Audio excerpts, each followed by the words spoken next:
Hey, what is going on, everybody? This is Sir the Jits, and I welcome you to another commentary of mine, Xbox Live Dating 3, Part 2. Actually, no, this is Xbox Live Dating 2, Part 2. Next video, Xbox Live Dating, will be Xbox Live 3, and not a parter. This part is going to be finished this video. Hope you guys are enjoying these commentaries, because I sure in hell am, and I'm sorry if you guys don't like that I'm not uploading them one after another daily, but I kind of want to savor the flavor a little bit on these videos, because they're kind of enjoyable, you know? I enjoy going back and listening, and I'm like, wow, I am definitely ranting about bullshit, you know, about Xbox Live chicks. Uh, no offense to any Xbox Live chicks out there. You're great, but don't get all crazy on the guy that you like, and don't piss him off. And don't try and make him, you know, get rid of his friends because you want him with him only. No friends. Guys come with friends, just like you. You guys come with baggage as well. So, anyways, let's go ahead and get started here. So, where I left off in the last video, if you haven't watched the last video, if you haven't watched the last two videos, go back and watch them, catch up, and get back into this video when those are done, so you actually know what the fuck I'm talking about. And so, anyways, where I left off in the last video, I left off talking about the last year, about the relationship that I was in from an Xbox Live chick. I'm not saying any names, not saying anywhere they live. I'm not. So, yeah, if you're wondering, like, what's her name? I'm not telling you. So, just because they could be listening. But anyways, so you know, uh, last year the relationship was going down a very slippery slope, not a very good angle, bad as hell, and she was denied all the things that was going on. And it was just really stupid because she would constantly tell me, in a relationship, this is a two-way street. Bitch, you gotta make a two-way street happen because you gotta be on the goddamn road too, motherfucker. You know, and she would not allow it. She would only want me to fill this two-way street. That's not how it works. I'm sorry. Um, I know better. Yeah, she might have been older than me by like 1 year, but who the fuck cares? I think I was a little bit more knowledgeable for relationships and whatever else over her. So, but that's not the point. It's not the point. But anyways, I think about a year in, after about a year, we ended up going to Not Scary Farm, which was amazing. Not Scary Farm, love it. I recommend you go. So, anyways, we ended up going to Not Scary Farm, and things were great on that day. But after that day, she was just kind of like bitch mode. I don't know what the fucking deal was, but yeah.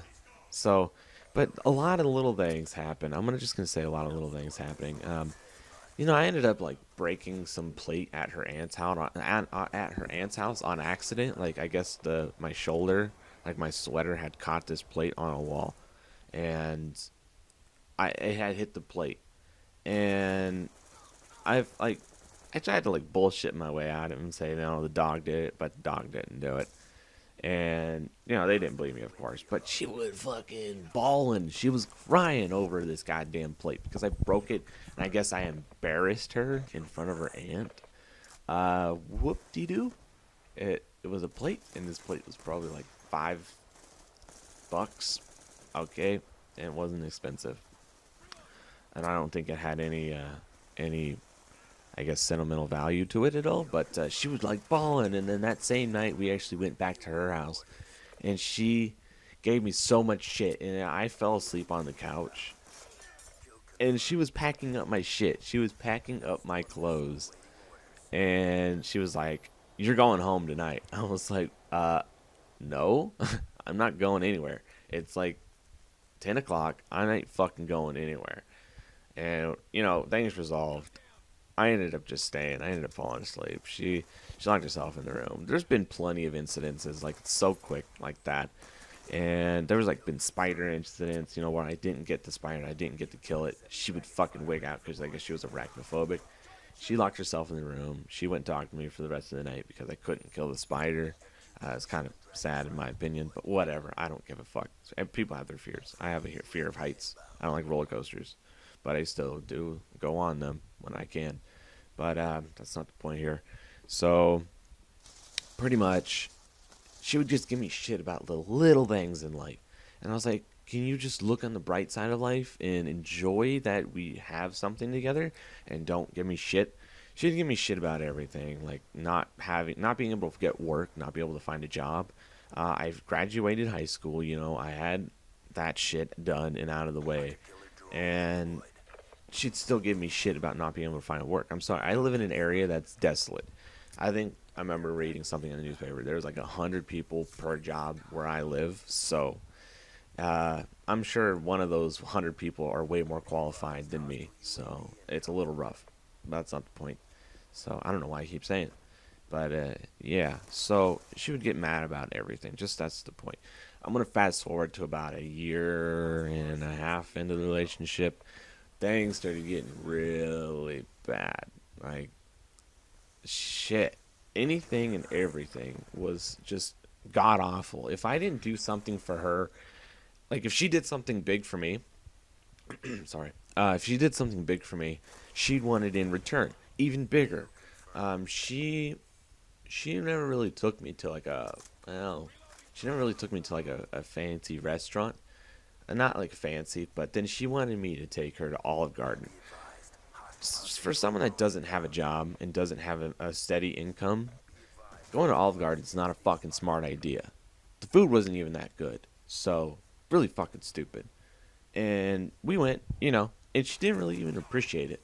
She was like, oh, I had brought money, and she was like, "That's it." I was like, "Yeah, that's it. Money's a little fucking tight right now, especially for someone that doesn't have a job." Complete bitch. I was like, "Wow, why did I take you out to dinner or lunch?" Like it was bullshit. I didn't even enjoy it. I ended up getting sick after that.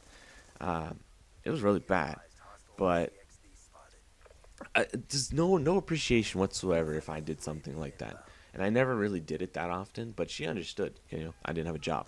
She worked not very good job. I guess she works at her school. I'm not sure, her college, but so didn't really appreciate much, and I didn't like it at all.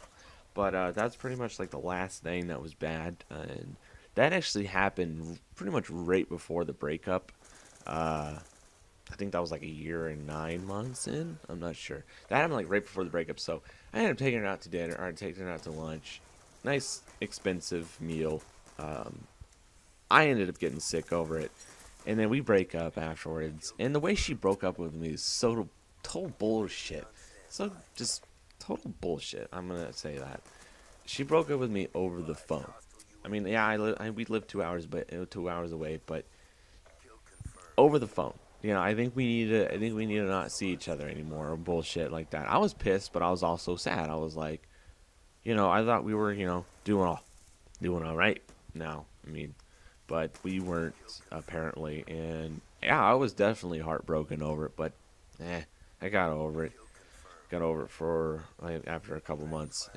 2 years of being attached to someone does take a little while to heal. So that happens. We break up, and we stayed friends. She wanted to stay friends. I was like, all right, let's see if I can make it happen. But I told her from the get go, I don't do friends with ex girlfriends after breakups. I just don't. It never works. But we tried, and we stopped talking. We stopped talking a lot. And then she would still try to get me to go out there, and I was like, what's the fucking point? Why am I going to spend $24 to go out there just to be a friend for a day? I was like, that's kind of pointless. I mean, we ended up going to like Not Scary Farm after the breakup as well. Not we went to it again. It's kind of fun, but wasn't nearly as fun. She was like kind of hanging on me the whole time, like making me, or not making me, but asking me to massage her feet or her shoulders or some shit. I don't know, but just the biggest bullshit ever that happened. Like really clingy boyfriend type or clingy girlfriend type stuff going on, but we weren't together anymore. I just wanted to understand. She wanted to be like friends, but she would act like we were still together. Like boyfriend, girlfriend attention. I was like, what the fuck? No. But after a while, we stopped talking pretty much, and she would like give me shit every once in a while. Like, you don't talk to me anymore. you don't get on Xbox anymore. And I was like, well, I have other shit that I'm doing. And then actually just recently, a couple months ago, actually a few months ago, we stopped, like a long time ago, beginning of the year, we stopped talking for a really long time. And just, and then out of nowhere, like a month ago, she called me. She just said she wants her shit back. She left her hooker here, and she wanted her shit back. She actually took the controller she gave me for my birthday as well. I was like, oh, okay, wow, whatever, fuck you then. But this video is actually coming to an end. I was hoping to actually finish it. There's a little bit left. Hope you guys enjoyed this video. If you haven't, or if you have, hit the like button. I've been Sir Legit. I'll catch you guys in the next video.